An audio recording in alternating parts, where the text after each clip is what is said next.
us with your blessings. Prabhu, shower us with your blessings. Prabhu, shower us with your blessings.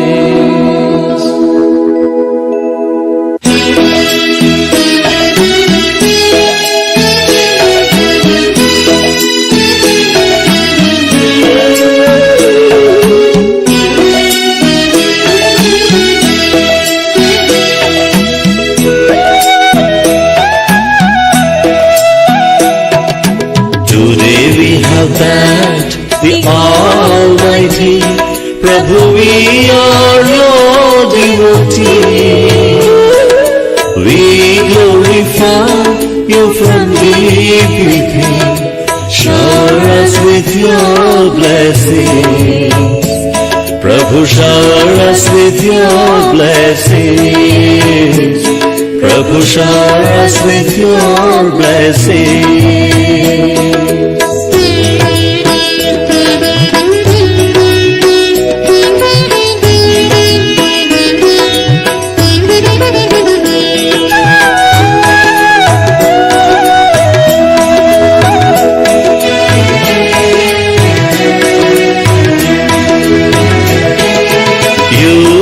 Created all of us, only you can quench our thirst. Lead us the path of righteousness and bless us with happiness. Prabhu, bless us with happiness. Prabhu, bless us with happiness. Today we have thanked the Almighty, Prabhu, we are your devotees. We glorify you from deep within. Shower us with your blessings. Prabhu, shower us with your blessings. Prabhu, shower us with your blessings.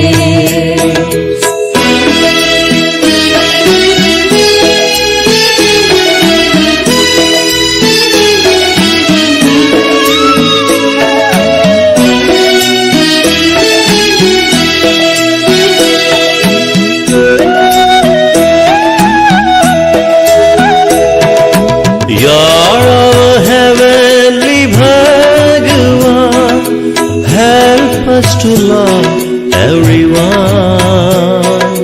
Rid our hearts of jealousy and let us always be your devotees. Prabhu, let us always be your devotees. Prabhu, let us always be your devotees. Today we have thanked the Almighty, Prabhu, we are your devotees.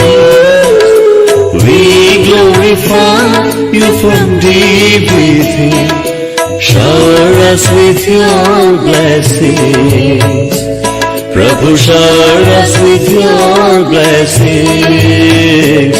Prabhu, shower us with your blessings.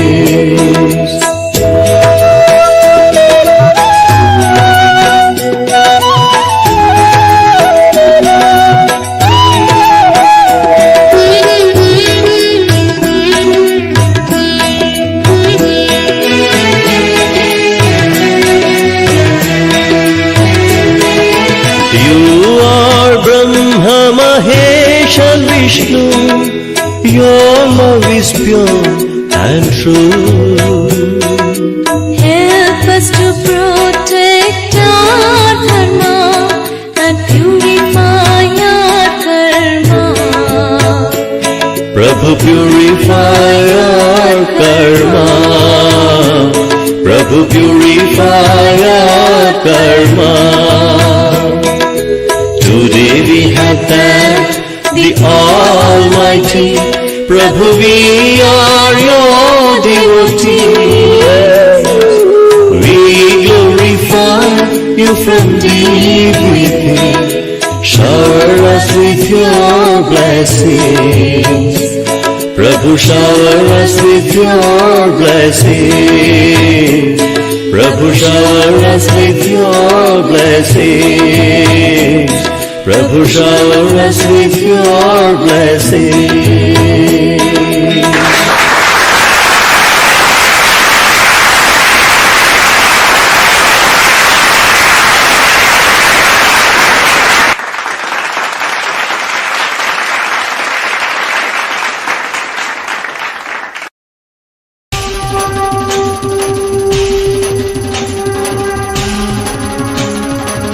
ईश्वर पुत्र आदि श्री अरुण,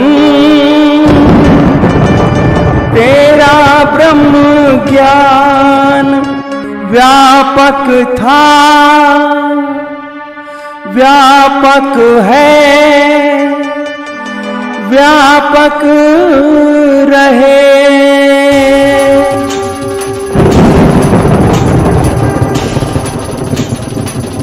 ब्रह्म ज्ञान रूपाय विश्वोत्पत्त्य तापत्र विनाशाय आदि श्री वयं नमः। जो ब्रह्म ज्ञान रूप हैं, जो इस जगत की उत्पत्ति, स्थिति और विनाश के कारण हैं तथा तीन तापों को नाश करने वाले हैं, उस ईश्वर पुत्र आदि श्री अरुण को हम नमस्कार करते हैं।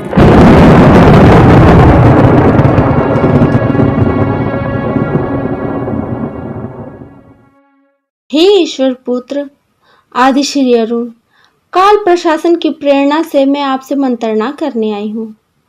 O son of God Adi Shri Arun, I have come to consult you with the inspiration of Kal administration.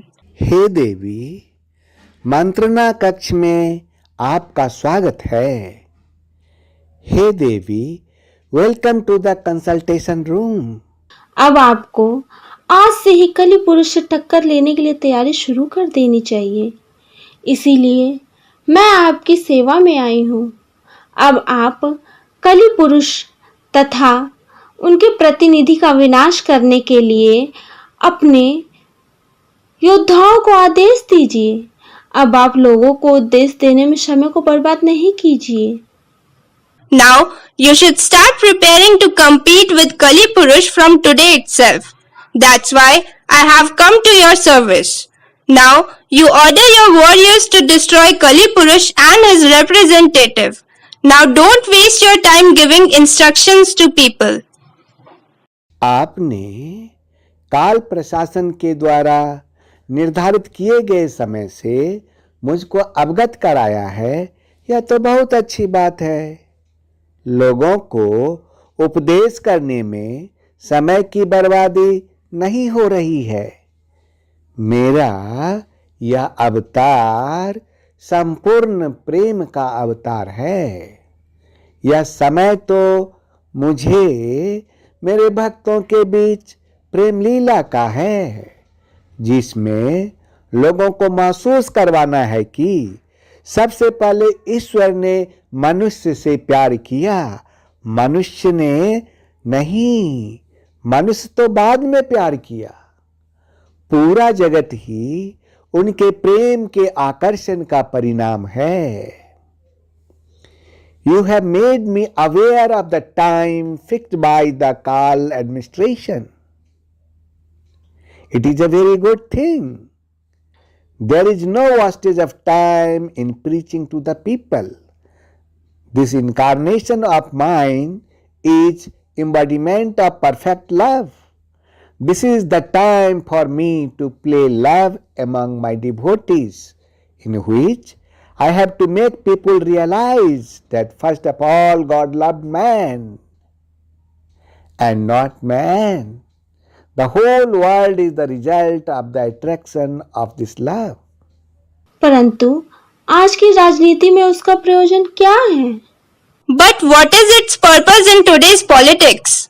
उसका प्रयोजन है मनुष्य को यह सिखाना है कि प्रेम के बिना सृष्टि नहीं है, और यदि सृष्टि हो भी गई तो प्रेम के बिना मनुष्य का जीवन अधूरा है। केवल राजनीति ही जीवन को पूरा नहीं करती और ना ही वह जीवन का लक्ष्य है। जीवन का अंतिम लक्ष्य है प्रेम, केवल प्रेम, क्योंकि वहीं से भक्ति का रास्ता शुरू होता है। Its purpose is man has to learn that without love there is no creation, and even if the creation is done, then without love the life of man is incomplete. Politics alone does not fulfill life, nor is it the goal of life. The ultimate goal of the life is love, only love, because from there the path of devotion begins. वो सब तो ठीक है, परंतु आज के समय में अमेरिका तो सुपर पावर है ही, लेकिन अमेरिका को छोड़कर 3 और देश सुपर पावर बनने का ख्वाब देख रहा है। आज की राजनीति ये कहती है कि अनेकों परमाणु बम से विकसित शक्तिशाली कई देश हैं जिस पर कलि पुरुष के प्रतिनिधि का शासन है। वह इस धरती को मनुष्य शून्य बना देने के लिए तैयार बैठी है। वह देश इस धरती को मनुष्य विहीन कर दे, उससे पहले इस शक्तियों को नष्ट कर देना चाहिए। That's all fine, but in today's time, America is a superpower. But except America, 3 more countries are dreaming of becoming a superpower. Today's politics says that there are many powerful countries developed with many atomic bombs which are ruled by the representative of Kali Purush. She is sitting ready to make this earth human void. These powers should be destroyed before those countries make this earth humanless. उसका समय आने तो दीजिए। Let this time come. पर वो समय कब आएगा ईश्वर पुत्र? But when will that time come, Son of God? आने ही वाला है, परंतु अभी नहीं।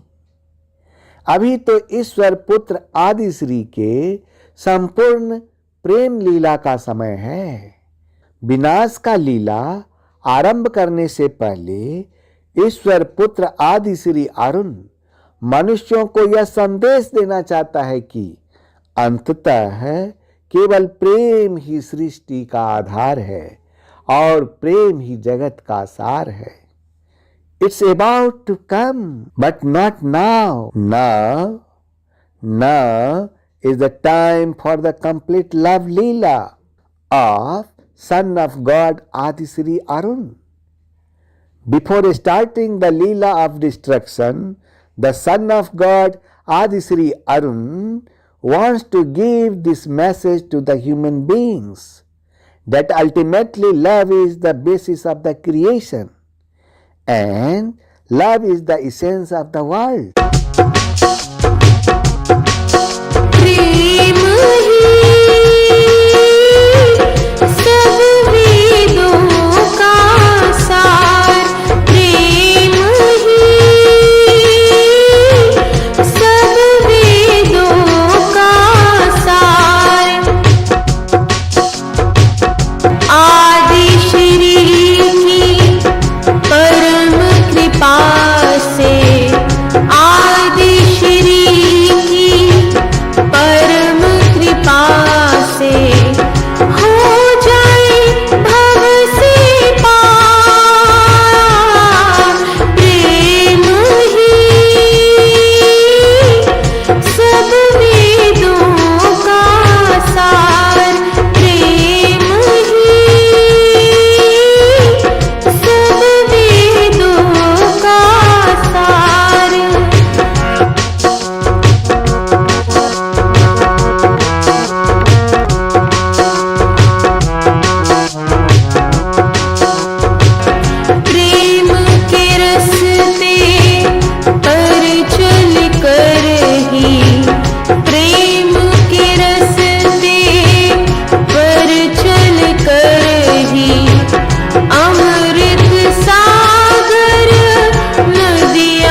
वाह, आपके जैसे संगीतकार के संगीत के शब्दों में उस परम शक्ति की कैसी व्याख्या है।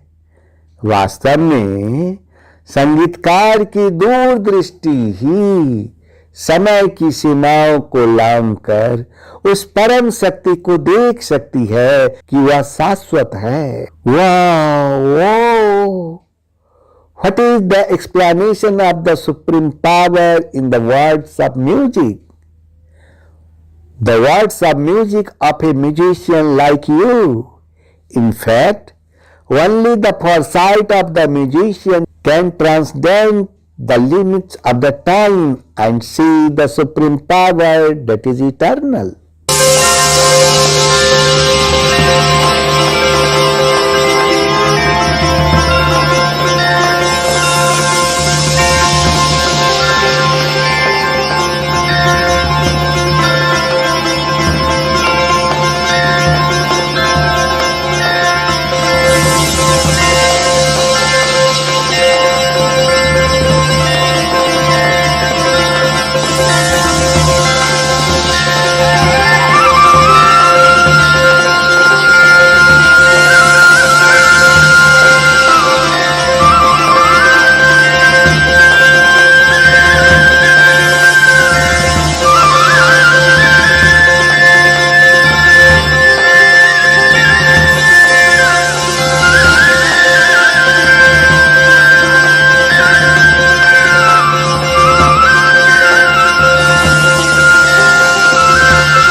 बजाओगे राधा गोरी, ऐसा मौसम है,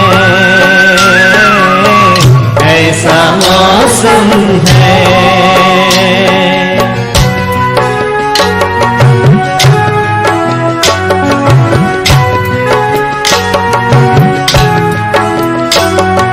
उतर कर अंबर से तारे झिलमिल कर प्यारे, सुंदर राजकुमार बनकर नाच करते हैं सारे। ये कितना दिव्य नजारा है, प्यारा स्वर्ग हमारा है। राधा पूछे शाम से,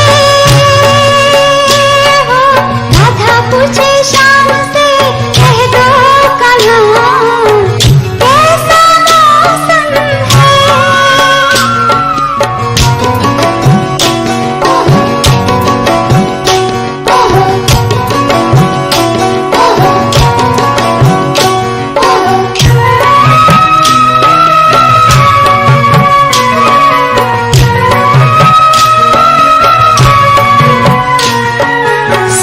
जैसे दिन और चांद जैसी रात हैं, सोने जैसे दिन और चांद जैसी रात हैं, हीरो के महल पे जवाहर की बरसात। सोने जैसे दिन और चांद जैसी रात हैं, सोने जैसे दिन और चांद जैसी रात हैं, हीरो के महल पे जवाहर की बरसात। सिर पर मोर मुकुट धारे, बेकल जमुना किनारे, है सुंदर राजकुंवर बनकर रास करते हैं हिलमिल सारे। सोने जैसे दिन और चांद जैसी रात हैं, सोने जैसे दिन और चांद जैसी रात हैं, हीरो के महल पे जवाहर की बरसात। सोने जैसे दिन और चांद जैसी रात हैं, सोने जैसे दिन और चांद जैसी रात हैं, हीरो के महल पे जवाहर की बरसात। सिर पर मोर मुकुट धारे, बेकल जमुना किनारे, है सुंदर राजकुंवर बनकर रास करते हैं हिलमिल सारे। सुन के खो जाओगे राधा गोरी, ऐसा मौसम है।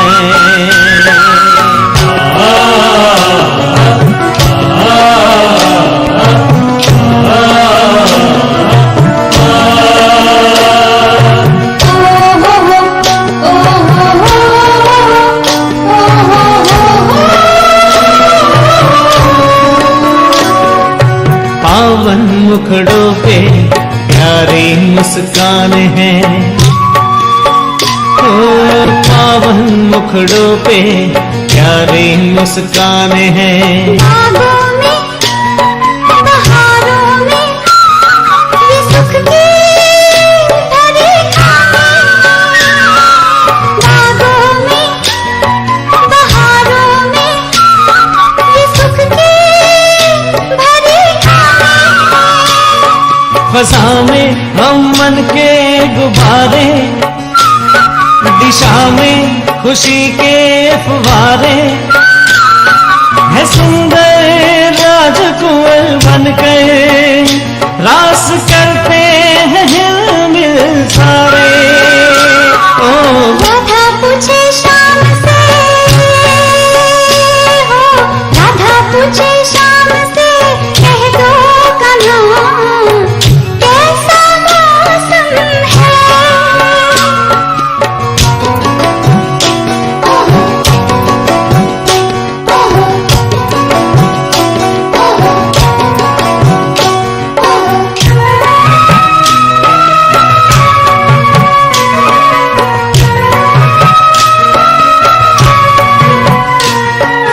दुनिया बनानी ऐसी किसने पुकारा है,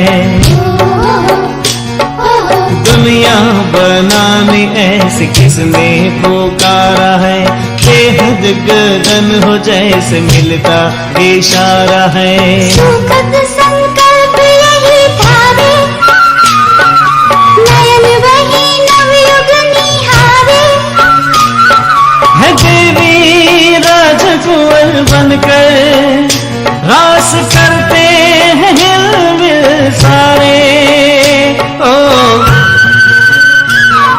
राधा पूछे शाम से, कह दो कन्हा कैसा मौसम है।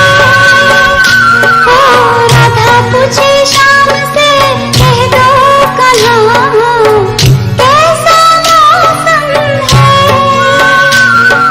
सुन के खो जाओगे राधा गोरी, ऐसा मौसम है, ऐसा मौसम है, ऐसा ऐसा मौसम है, ऐसा मौसम है,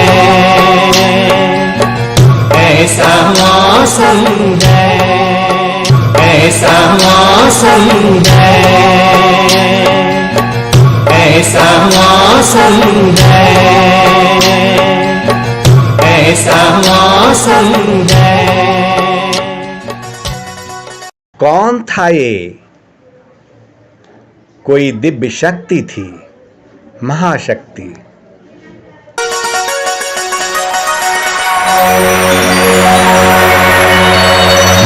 बस तुम्हें भी ऐसी ही दुनिया बनानी है।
that Vishnu is your father.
Occasion of Krishna Janmashtami, I, the son of God Adi Shri Arun, wish you all the best for your happiness and peace.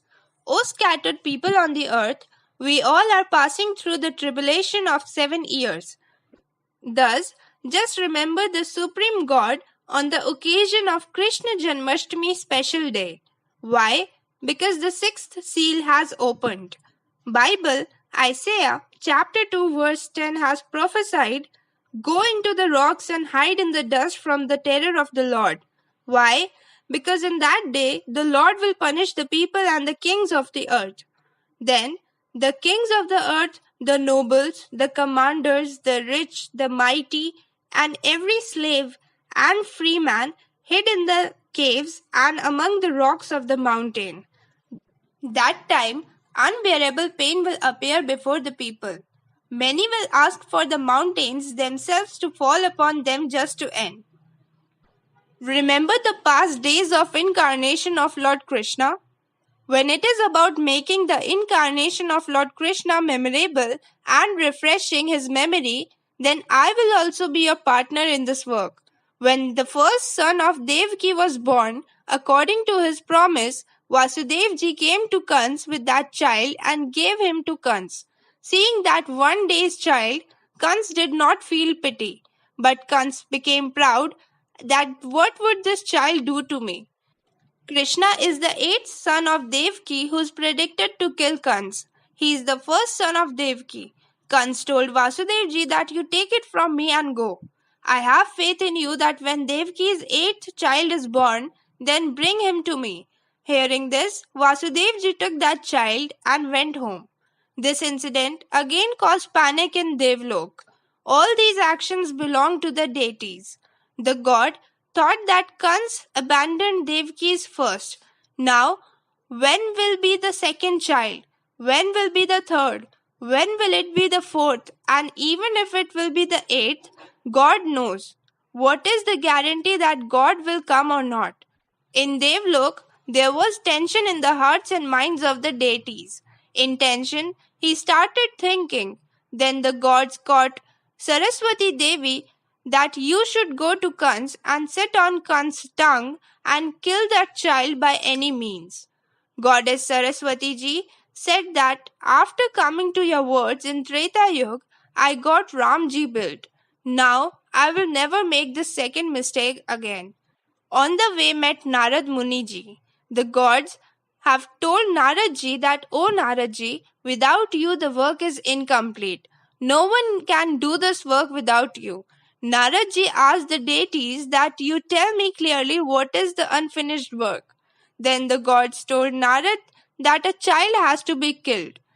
This is my left hand game. It is jokingly said that there will be an incarnation of God. Understanding the wishes of the gods, Narad went to Kans. Only Narad could do this work because Narad ji is the only person who is respected by the gods and also by the demons. Kans bowed down to Narad. In response, Narad ji said to Kans that why are you bowing down to me? I have never seen a fool like you in any world till today. If someone else had spoken a foolish thing to Kans, Kans would have got his head beheaded.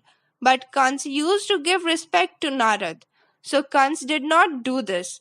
When Narad ji said that I have not seen a fool like you in any world, Kans says, what a fool. Narad said that, why did you leave that child? Kans replied that, O Narad Muni, he was the first son of Devki and Akashvani was the eighth son. Narad ji told Kans that Vishnu is your father. When Vishnu can appear after breaking the pillar, then why are you going numbers? You will keep counting the numbers 1, 2, 3, 4, 5, 6, 7, 8 and you will be killed. Don't get confused by the number. Can you tell me who is the eighth finger in these 8 fingers? The window to Kans' mind opened. He said that, hey man, it can be the first 8 and the 8th can also be the 8th. Vishnu has no faith. Narad ji had taken the Ashtadal lotus, 8-petaled lotus. Narad ji showed the lotus to Kans and said to him, come on, tell me which is the 8th petal in it. What does rounding count? First, second, third, fourth. Now the fear of death began to shine in front of Kans' eyes, not the tube light. Kans said that, I have made a big mistake. Kans immediately sent his attendant and he said that go and bring that child and his parents and put them in jail. Ugrasen said, son, don't do this. He also put his father Ugrasen in jail. Put everyone in jail. Kans said that we had come for this work. After this is a very sad incident happened. That is, a very sad incident happened. Kans killed that 1-day-old boy by throwing him on a stone in front of his parents. Devki's second child was born in the prison. On hearing the news of the birth of another child, he also slapped him on a stone and killed him. Kans killed Devki's third, fourth, fifth, sixth child by slapping them on a stone. Some people in the world say that there is a lot of sadness in my life. Who is called sadness? Look at Devki. What happened to Devki? What did you see? Devki has 6 children, all such beautiful dear children, and all of them were slammed to death by Kans in front of their eyes while the 8th child was prophesied. If there is a little sadness in your life, then you start crying. If someone abuses you, you start crying. See, there is such a sorrow in the life of God's parents. You want to be God? Isn't God made like this? If you want to become of God, then you are not made like that of God. In the previous birth, God's father had asked God for a boon in the form of a son. Do you want to be loved by God? Do you want to be of God? Do you have the power to bear sorrow like Devki? That's not how God is made. How much sorrow came in the life of their parents? In the sorrow of losing 6 children in the heart, Balramji, the incarnation of Sheshnag, appeared in the womb of Devki in the form of a son. When Balramji came, Lord Vishnu called Yogmaya and told him that Balram was in Devki's womb. Take out the safety and put it in Rohini's womb. What cannot God and his Maya do? Balram was taken out of Devki's womb and kept safe in Rohini's house, and later Balram was born.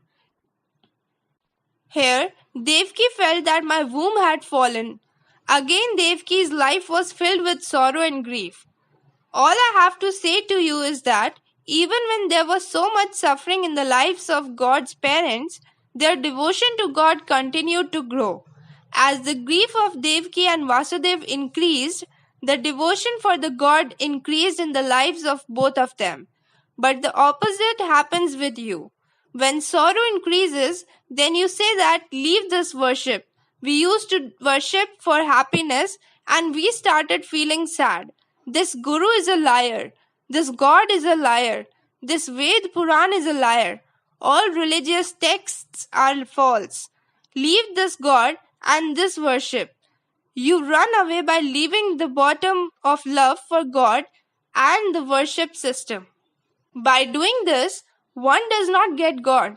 Nowadays, one has to give exams to pass even in schools and colleges. In the same way, to go to the court of God, one has to pass the test. The misery that is coming in your life is a test of God. You should know this thing that the older a person gets, the more suffering comes in his life. When there is a lot of sorrow in life, then understand that your devotion is also very big. It is true that when your devotion is very big, then the test in your life will also be very big. Why? Because the question paper is given by looking at the capacity. Nursery, KG and LKG students are not given the class 8th question paper. Nursery question paper is not given to the college students. According to devotion, different question papers were given. I tell you the truth that if there is sorrow, trouble and problem in your life while doing devotion, then do not give up devotion, but increase that devotion further. God will see that there is a person made of this soil who is taking my name even after suffering and suffering. The same thing happened in Mathura 5124 years ago today. Tell me, what did Devaki and Vasudev do to Kans? What was wrong with Vasudev and Devaki that Kans got so much pain and so much trouble in the life of this Devaki and Vasudev ji? But as the misery increased, so did the devotion in the lives of both of them. Seeing the devotion of these two, the throne of this universe hero Lord started shaking. The universe hero God saw that my devotee is suffering so much in my devotion. The heart of the universe hero trembled and forgot the law. He immediately came in the womb of Devaki and appeared in the form of human incarnation. Today, too much sorrow, so much trouble has come in my life. So is the throne of God, the hero of this universe, not shaking? I, the son of God Adishri Arun, declaring a couple of time and again, say that I am Narayan. So is the time now when I break the pillar of the orthodox mind of man and appear as Narayan and make everyone aware of my nature. Then everyone will know that it is the son of God Adishri Arun who is Narayan. The son of God Adishri Arun who has come to take his children with him by holding their finger like Enoch to his own supreme abode without dying.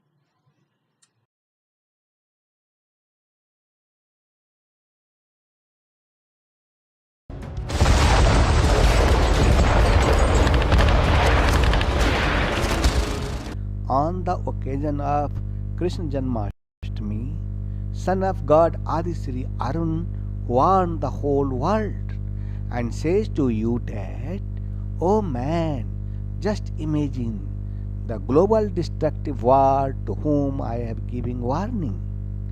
Have the final preparation for that third world war begun? At present, the tension at the two ends of the world is incalculable. On the one hand, while the Ukraine war is going on in Eastern Europe, on the other hand, in the East Asia, China is raising the bell of war in Taiwan. On the one hand, while the script of the world war has been written in the East Asia, Taiwan and China. On the other hand, the NATO country leading the US has taken the responsibility of its security. And especially China and Russia has become main enemy of America. Now the question arises whether the nuclear bomb is going to explode again after 77 years. Preparations have been made for nuclear destruction from sea to sky. Superpower is the main base of its fence. Before knowing anything further, know who are in the favor of America and Russia. On the side of Russia are China, Iran, Venezuela, Belarus, Thailand, and on the US side are NATO, Taiwan, and Ukraine. The preparation from the both sides is tremendous. By sending his representative all over the world, Kalipurus has kept the people on the whole earth under his control. And now that he is sitting in hiding and wants to see the orgy dance of death. One day the rule of Kalipurus will come to an end, but not now. Today, on Thursday, that is on 18th August 2022, I, the son of God Adisri Arun, challenges the Kalipurus and said that the one who ends his rule has come on this earth and he is none other than Son of God, Lord Kalki, and 9 men having long life.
Radiant Updesh of Gita, Chapter 1.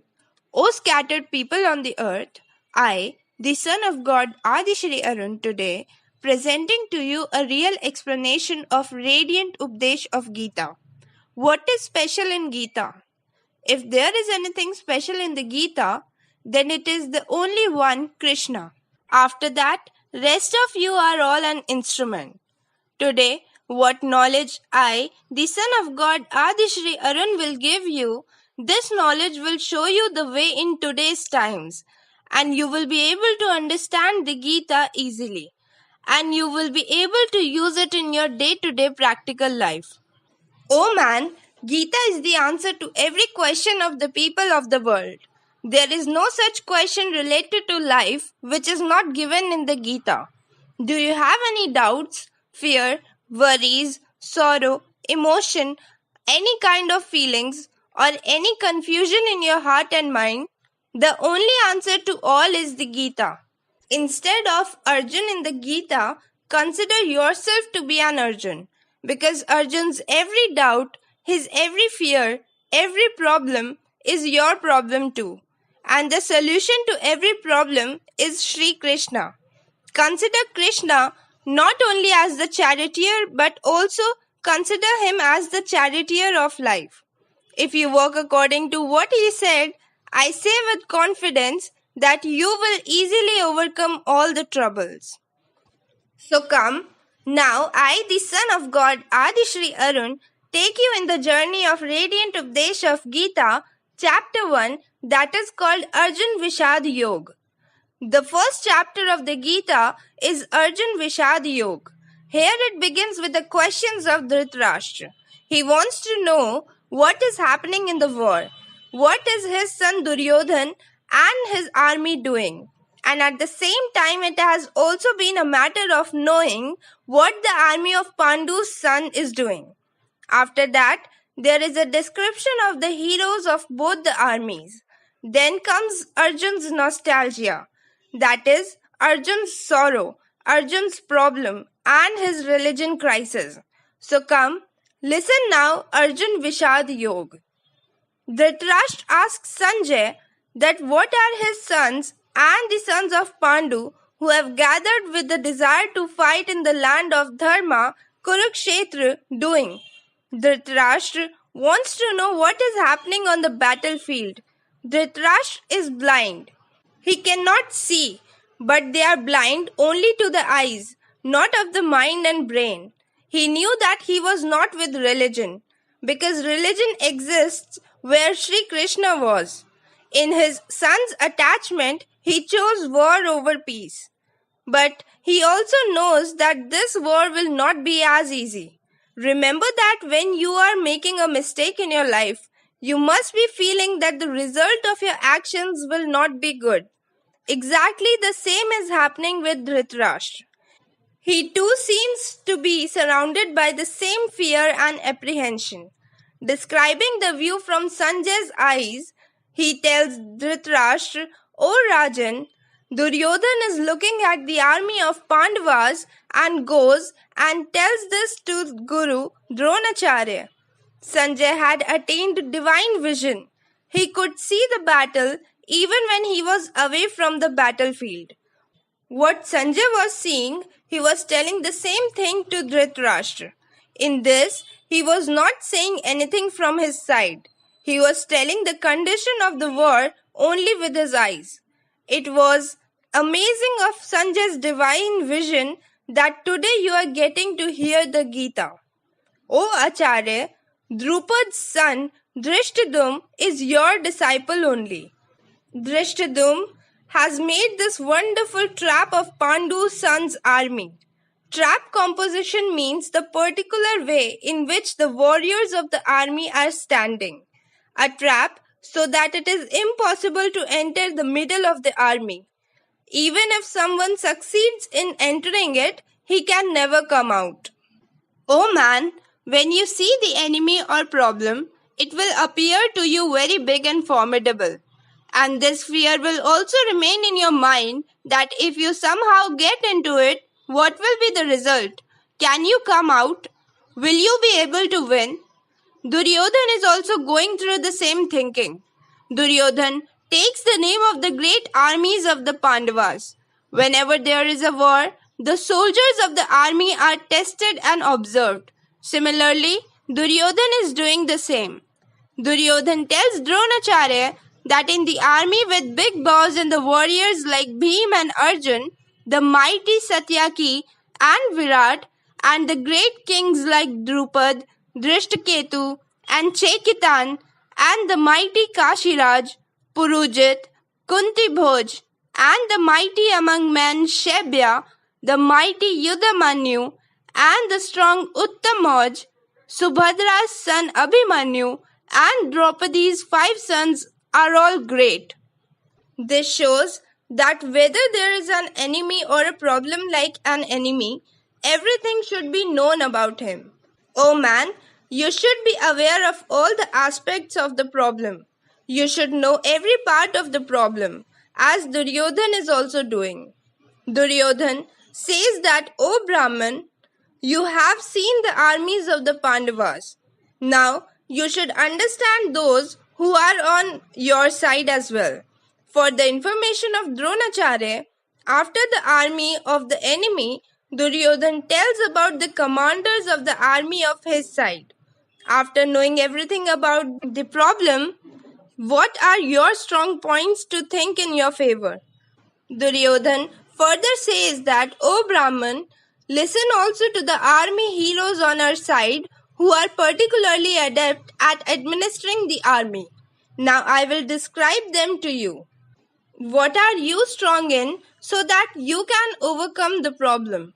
Just like you have thought about every aspect of the problem, in the same way you should also assess yourself.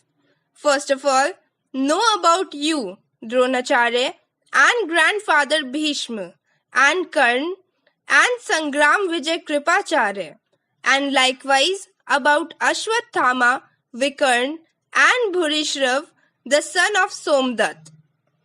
Oh man, the way you do risk assessment in today's era, in the same way Duryodhan, looking at both the armies, is getting ready for the next war by talking about both the armies. Only by understanding the challenge in every way can it be conquered. The challenge should be known so well that when we go to fight it, nothing new seems to happen. Don't get any surprises. Be it a battle or challenge, a surprise can beat you. Duryodhan says with great pride that there is no dearth of those who give up the hope of life for me. Not only this, but these warriors are equipped with many types of scriptures and all are adept and clever in war. At the behest of Duryodhan, the warriors of his army are ready to die fighting.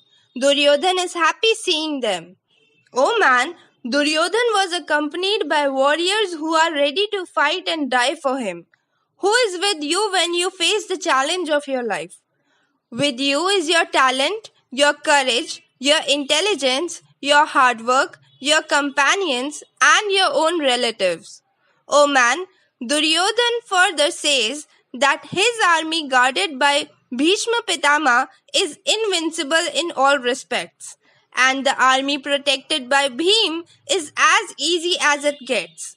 Duryodhan wants to say that Bhim's army can easily be won. Here, Duryodhan is showing arrogance. But, oh man, you don't have to act like Duryodhan at all. Never. Because if Duryodhan knew that he would defeat the other army, then why would he fight? To win the war, one has to defeat the other. If by looking at the challenge or problem, you feel that you will win, then it may be called self-confidence, but not arrogance. Because if there is pride, it is the beginning of your defeat. With such a description of both the armies, Duryodhan wanted to reach his point that each one has to protect Bhishma Pitama without any doubt on their respective fronts at their respective places. It is to say that you protect the most in the war which is most necessary for you, like Bhishma Pitama for Duryodhan and his army. The result of the defeat of Bhishma Pitama was that the war was lost, and their survival means that you cannot lose the war. Oh man, save your most valuable thing until you win the battle. There will be a declaration of conch shell of war to come. Bhishma Pitama, the eldest of the Kauravas, the oldest, the most majestic, roared in a loud voice like the roar of a lion and blew such a conch that happiness arose in Duryodhan's heart. To win the war, you have to create an atmosphere in your favor. We also have to assure ourselves that we are capable of winning the war. That is what Bhishma Pitama did, and we should do the same. War is not pleasant. No one gets benefit from war. War is fierce and painful. This war will going to be worse than the war waged before. It will be the most painful, and this war will be the most terrible in the history of the whole world. After the conches, kettle drums, bugles, trumpets, and horns suddenly blared forth, and their combined sound was simultaneously overwhelming. The tone of this instrument was not musical, but very scary. Hey brother, wars are not fun. Therefore, if the decision of war is taken, then whatever is accepted in it, it has to be done. Every war, every challenge comes with its own set of circumstances. On the basis of those circumstances only, man has to make preparations. Now, it was the turn of the Pandu's sons, the turn of their army's conch shell. Sitting in a perfect chariot with white horses, Shri Krishna and Arjun also blew their supernatural conch shells. When there is a preparation in war, then it is done from both the sides. Each side gives confidence to itself and its army in the hope of its victory. In today's time, if you think about the analogy of blowing conch shell for yourself, then it may be that you can do anything that encourages you. The name of Shri Krishna's conch is Panchjanya. The name of Arjun's conch is Devdutt. And the Bhim, who had terrible deeds, blew his great conch called Pondra. Oh man, in the same way in your life, you too can choose your motivation to move forward in your war or in your challenge. This is how music works for some people. For some, remembering God, or for some, the blessings of one's parents. Choose your own conch and get ready for war. King Yudhishthir, son of Kunti and the eldest brother of the Pandavas, blew his conch named Anant Vijaya, and Nakul and Sahadev blew conch shells named Sughosh and Manipushpak. Existence of its own. Each warrior of the war is making his presence felt. The great archer Kashiraj, the supreme warrior Shikhandi, Drishtadum, Virat, the invincible Satyaki, Drupad, the sons of Draupadi, and the great armed son of Subhadra, Abhimanyu. Sanjay tells Dhritarashtra, O king, everyone blew their conch shell separately from their side. O man, the war of Mahabharata was such in which the biggest warriors were participating. How could anyone miss such a rare opportunity? The thing to note for you is that the true warrior is the one who is ready for battle. Consider war a life or challenge. Whatever you believe in, but you should always be ready for it. That's why every warrior is blowing the conch shell and making everyone aware of his presence. Just as you try to scare the enemy by showing your power before the war, the same is happening here. Sanjay says that this terrible word, echoing the sky and the earth, tore the hearts of those on your side. When you give a war cry, then even the biggest enemy gets scared. It should be such that the enemy thinks with whom is he going to fight. Whether you go for an interview or meet anyone, your skill and your talent should be such that the person in front of you gets impressed by your skills. Oh man, Arjun tied up his front and looked at the relatives of Dhritarashtra. After this, taking up his bow, Rishikesh says to Shri Krishna that, O Achyut, stand my chariot between the two armies. Achyut means unshakable, which does not move from its place, which cannot be destroyed. Achyut was also a name of Lord Shri Krishna, and Arjun is asking his charioteer to take him between the two armies. Arjun had chosen Shri Krishna because he knew that when the Supreme Lord is with him, it means that the Dharma is with him.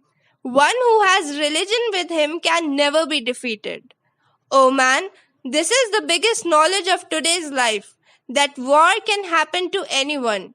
War can be of any kind, personal or related to business. But by going between the two sides, you can know about the exact state of the war.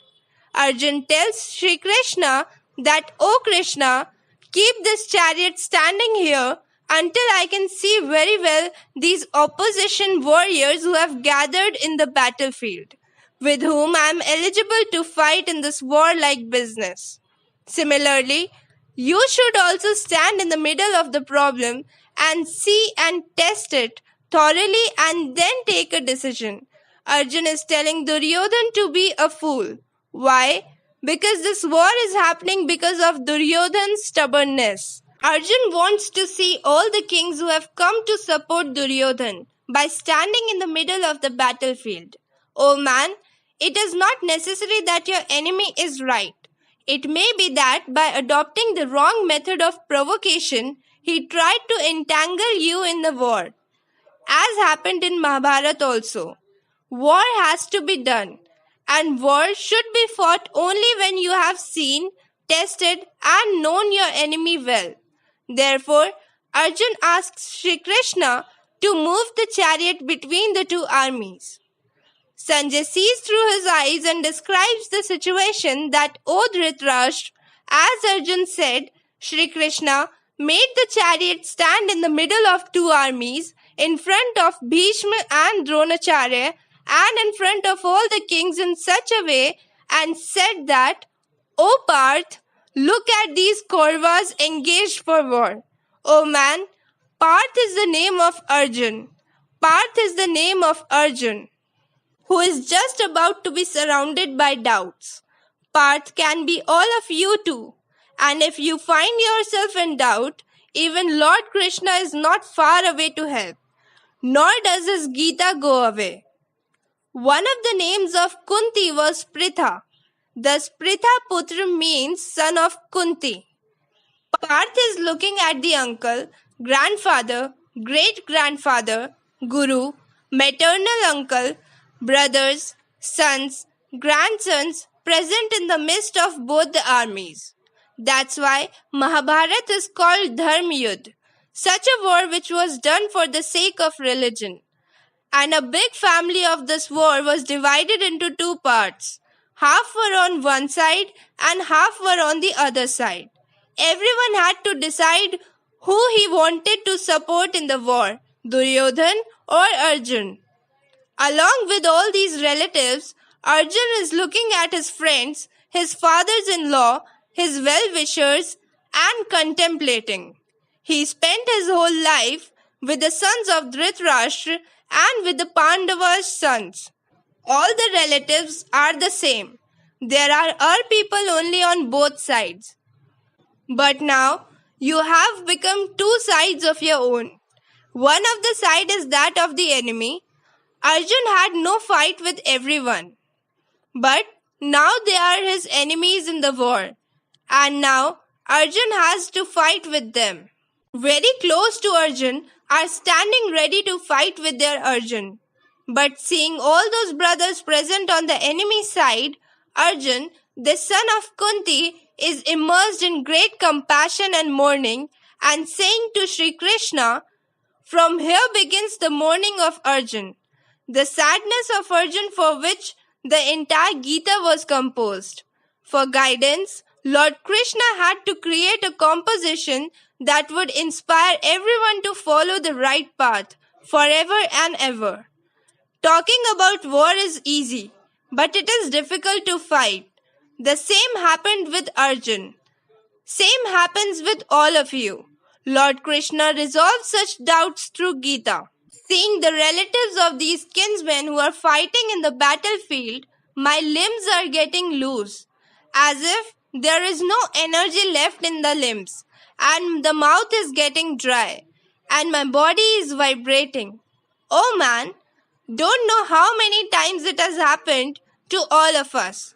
When in the face of war, it seems that all the power has been exhausted. The same panic happens during the exam time also. Arjun is narrating his grief. His grief is no different from ours.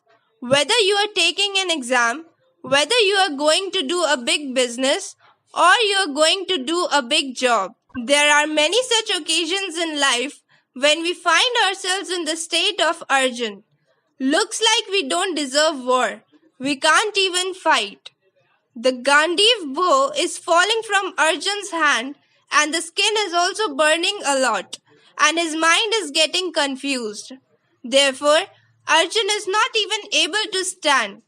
Arjun is depressed while he is the greatest warrior of the whole world. Before the battle, if you find yourself trembling, your mouth drying at that time, then you will definitely feel that you are going to lose the battle. The world seems to be coming to an end. It feels darkness all around. In times like these, we need a guide. That's why Arjun says, "O Keshav, I am seeing the symptoms adverse as well, and I do not see any welfare by killing my relatives in the war. That is, what will be the benefit to me by taking the life of my loved ones?" Arjun makes the point clear. Everything seems in vain when in fear. Arjun says that, "O Krishna, I want neither victory nor kingdom, nor do I want happiness. O Govind, what is the purpose of such a kingdom for us? Or what is the benefit of such enjoyments and from life?" In this melancholy, in doubt, in fear or panic, Arjun is ready to give up everything. He is ready to give up everything. He does not want happiness, enjoyment, and anything from the state. Arjun is so frightened and scared that he wants to avoid this war that is going to happen at this time by putting away all the happiness of the world. You also have to recognize these symptoms so that in such a state, you also do what Lord Shri Krishna will tell you. Arjun said that for whom we have desired state, enjoyment, and happiness, they are standing in the war renouncing all the hope of wealth and life. Oh man, just think that every war of life, every work we do for our loved ones, all the work, all the benefits, all the happiness, peace, running and running are only for our loved ones. And over here we have to kill our people only. What could be a bigger problem than this? They are there to kill you and you have to kill them. What is the use of such a world? This is the confusion in the mind of Arjun. Standing in front of Arjun are his gurus, uncles, boys, and likewise grandfathers, maternal uncles, fathers-in-law, grandsons, brothers-in-law, and many other relatives.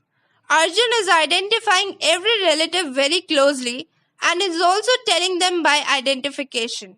If you decide to fight, then can you say that I will kill this enemy and not the other? In war, everyone is a soldier, and if he is from the enemy side, then you have to kill him. This is the dilemma of Arjun, which he is telling. O Madhusudan, I do not want to kill all of them, even after they killing me, or even for the sake of the kingdom of the three worlds. Then what to say about the earth?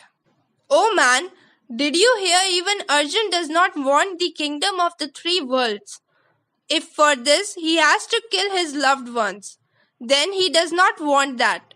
O man, there are times in life when you have to give up what you love the most, because you have to move towards your goal. If you do this, then only you will achieve your goal. Now the question arises that can you give up the dearest thing that you have? Arjun further said that, O Janardhan, what will be our pleasure in killing the sons of Dhritarashtra? By killing these terrorists, we will incur sin. Of what will we be happy then? By killing these terrorists, we will incur sin. Will we not? Even if there are terrorists and big people in the enemy side, but they are ours. By killing loved ones and giving sorrow to others, only sin can be attained, if not virtue. It was the result of the greed of the Kuru sons that the brothers are standing face to face to kill each other. Oh man, greed never does anyone any good. It was not to happen even in Mahabharata. As much as one side had to win, then the other side had to be killed. Can you get happiness by killing your family members? That's why Mahabharata is called Dharma Yudh. What will you do when such a religious crisis is present? Arjun asks God, O Madhav, we are not worthy to kill the sons of Dhritarashtra. Why? Because how will we be happy by killing our family members? Oh man, whenever such situation comes in front of you, in which due to greed there is a dispute or quarrel, then with a cold mind, think about this condition of Arjun. Oh man, your enemy is ready to commit any kind of sin, but you think that something which is unfair, wrong, should not be done. These people, corrupted by greed, do not see the sin arising out of the destruction of the clan and the sin in opposing friends. O Janardhan, those who know the fault arising out of the destruction of the clan can get away from this sin. Why shouldn't we consider getting away from this sin? The enemy is doing wrong. He doesn't understand this, but we understand. As a wise man, shouldn't we put off from the war? But if you withdraw from the war, it will be considered your defeat. Are you ready for that? Where the family perishes, there is nothing left. The destruction of the clan means that everything has to perish. Arjun is trapped in such a situation. He says that on the destruction of the clan, the eternal clan dharma and tradition perish. When religion is destroyed, sin also spreads greatly in the entire family.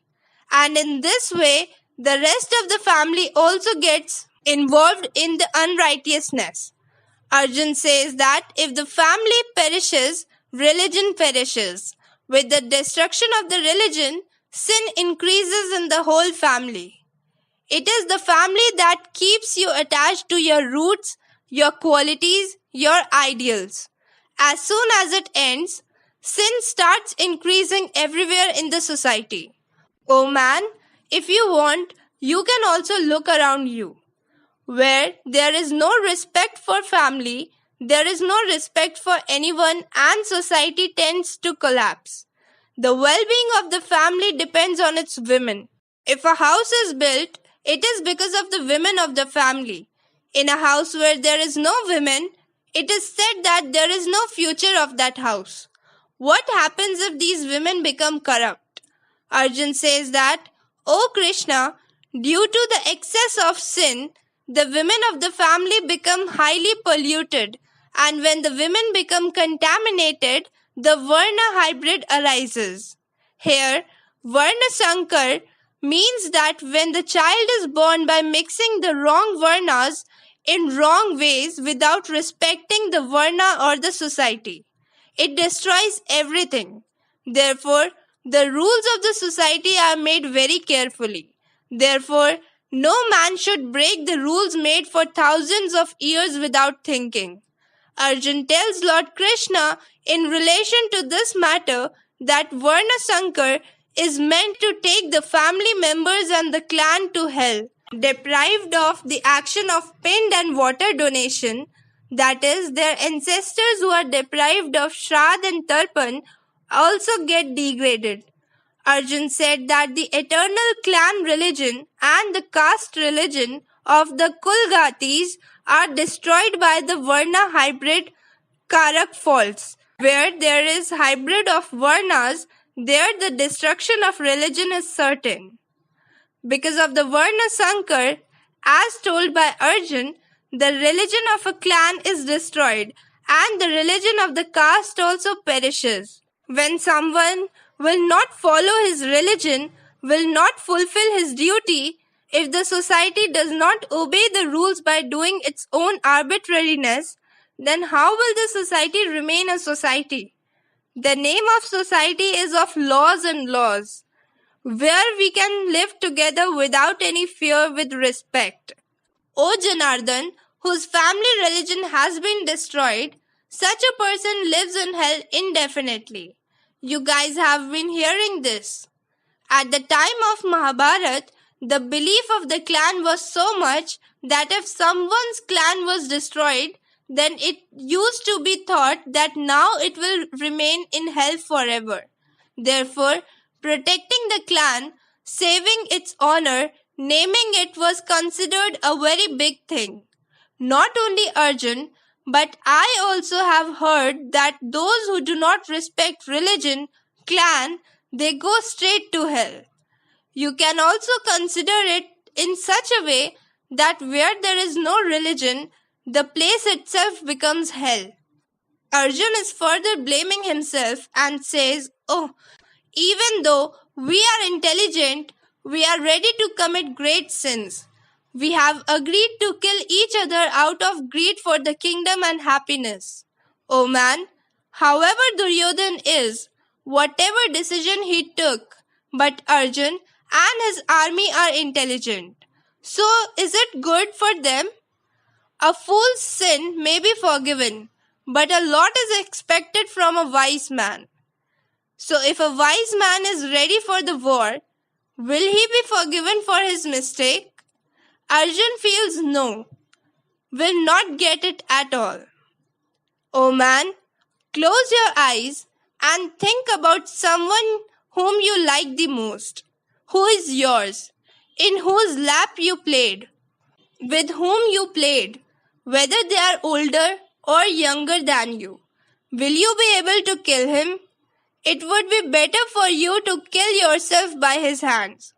Arjun says the same thing, that if the sons of Dhritarashtra with weapons in their hand kill me without weapons and does not face it, then the death will also be a more beneficial factor for me.